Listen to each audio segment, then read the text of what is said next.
आप सुन रहे हैं दक्षिण एशिया न्यूज अपडेट। आज की ट्रेंडिंग खबरें भारत, पाकिस्तान, बांग्लादेश से इमरान खान पर खास फोकस और विश्व समाचार। आज 31 अक्टूबर 2025 राष्ट्रीय एकता दिवस। मैं हूं आपका होस्ट। चलिए शुरू करते हैं आज की मुख्य सुर्खियों से। भारत की प्रमुख खबरें। पहली बड़ी खबर, भारतीय महिला क्रिकेट टीम ने वनडे वर्ल्ड कप के सेमीफाइनल में ऑस्ट्रेलिया को हराकर इतिहास रच दिया। जेमिमा रॉड्रिग्स की शानदार 86 रनों की पारी ने 280 रनों का लक्ष्य पूरा किया। यह जीत टूर्नामेंट में ऑस्ट्रेलिया की रिकॉर्ड चेज के बाद आई और अब भारत फाइनल में पहुंच गया है। क्रिकेट प्रेमियों में उत्साह चरम पर। यह महिला सशक्तिकरण का प्रतीक भी है। दूसरी खबर, सरदार वल्लभ भाई पटेल की 150वीं जयंती पर राष्ट्रीय एकता दिवस धूमधाम से मनाया गया। प्रधानमंत्री नरेंद्र मोदी ने स्टैच्यू ऑफ यूनिटी पर श्रद्धांजलि दी। देश भर के छात्रों ने चारकोल से उनका विशाल चित्र बनाया। पटेल जी के भारत एकीकरण के योगदान पर जोर दिया गया, खासकर जम्मू कश्मीर और अन्य रियासतों के विलय पर। यह दिवस सीमा सुरक्षा और राष्ट्रीय एकता का प्रतीक है। तीसरी खबर, अमेरिका ने ईरान के चाबहार पोर्ट पर 6 महीने की सैंक्शन छूट दी है। भारत के लिए यह बड़ी राहत, क्योंकि यह पोर्ट अफगानिस्तान और मध्य एशिया से व्यापार का नया गेटवे बनेगा। $10 अरब का प्रोजेक्ट अब तेजी पकड़ेगा और पाकिस्तान के ग्वादर पोर्ट को चुनौती देगा। विदेश मंत्रालय ने इसे रणनीतिक जीत बताया है।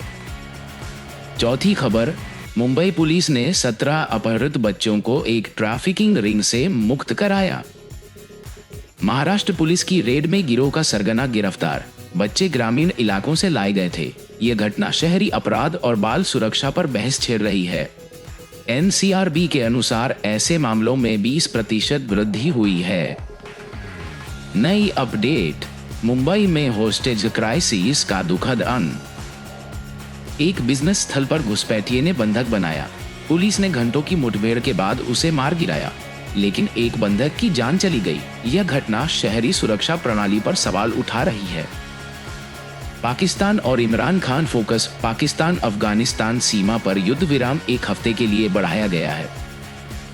इस्तांबुल में तुर्की की मध्यस्थता से सहमति बनी। अगली बातचीत 6 नवंबर को कतर में होगी। पिछले हफ्ते की झड़पों में 200 से अधिक लड़ाके मारे गए। तालिबान ने पाकिस्तान पर सीमा उल्लंघन का आरोप लगाया। यह अस्थायी शांति क्षेत्रीय स्थिरता के लिए अहम है, लेकिन विशेषज्ञों का कहना है कि बिना ठोस समझौते तनाव फिर लौट सकता है।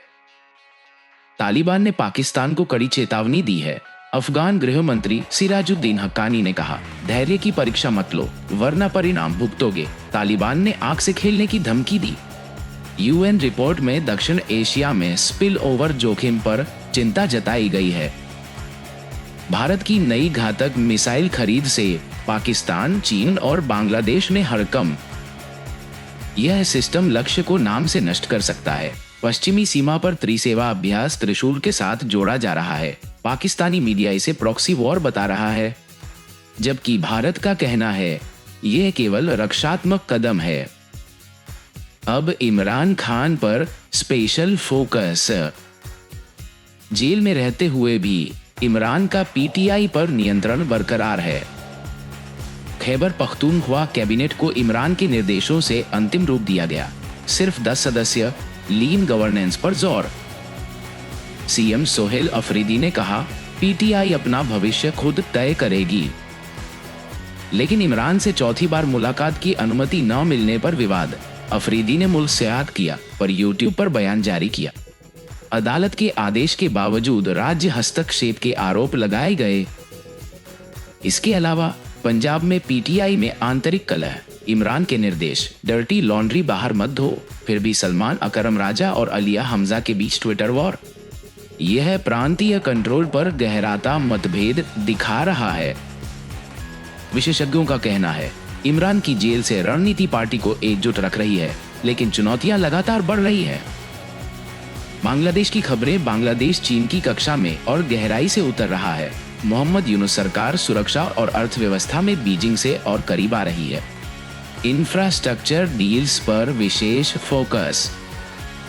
लेकिन यह भारत और अमेरिका के लिए चिंता का विषय है, क्योंकि दक्षिण एशिया में चीन का प्रभाव लगातार बढ़ रहा है।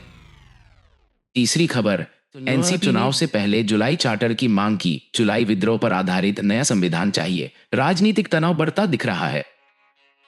सेविंग सर्टिफिकेट फ्रॉड में कई बैंक अकाउंट्स फ्रीज किए गए। 75 लाख टका का घोटाला, एक व्यक्ति गिरफ्तार। बांग्लादेश बैंक ने सभी संदिग्ध खातों को ब्लॉक किया।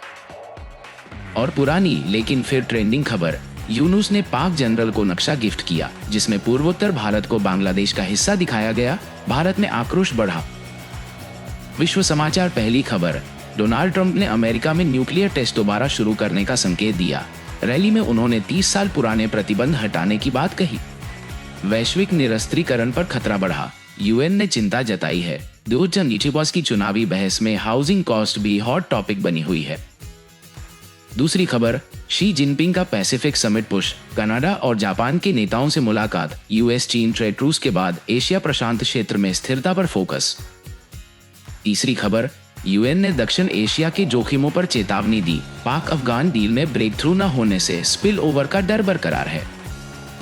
और अंत में वैश्विक फोटो राउंडअप, यूरोप में जलवायु विरोध, सिलिकॉन वैली के नए टेक लॉन्च और एनबीसी पीबीएस न्यूज में क्यूबा एम्बार्गो पर यूएन वोट चर्चा में।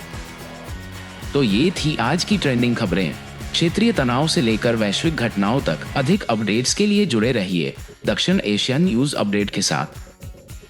स्रोत, डॉन ट्रिब्यून, हिंदुस्तान टाइम्स और यूएन न्यूज। धन्यवाद।